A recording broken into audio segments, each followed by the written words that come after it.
দেখি নাই, এই ভিডিওটা তাদের জন্য। চলুন আমরা দেখে আসি সেই আয়নাঘর। এই যে আপনারা দেখতে পাচ্ছেন আমার সামনে যে ঘরটাকে দেখানো হচ্ছে সেটা হচ্ছে আয়নাঘর। দেখেন কতটা গভীরে মানুষকে রাখা হতো। এখানেই হয়তো বা থাকছে অনেক সেনাবাহিনী কর্মকর্তা, অনেক রাজনৈতিক কর্মকর্তা। কতটা নির্মম পরিবেশে তাদেরকে রাখা হতো,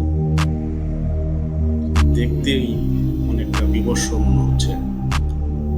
এরই নাম হচ্ছে আয়নাঘর।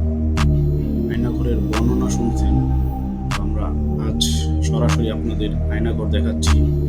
ভিডিওটা ভালো লাগলে অবশ্যই লাইক, শেয়ার, কমেন্ট করবেন এবং শেয়ার করে অন্যদের দেখার সুযোগ করে দিবেন যে কি একটা পরিবেশে মানুষদের গুম করে রাখা হতো।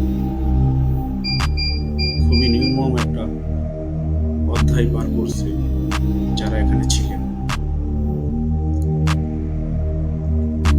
যা বলে বোঝানো যাবে না।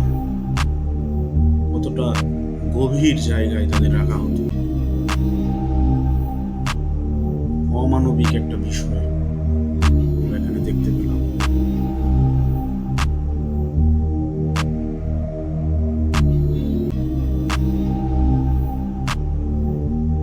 সবাই ভালো থাকবেন, সুস্থ থাকবেন। ভিডিওটা শেয়ার করে সবার মাঝে দেখার সুযোগ করে দেন।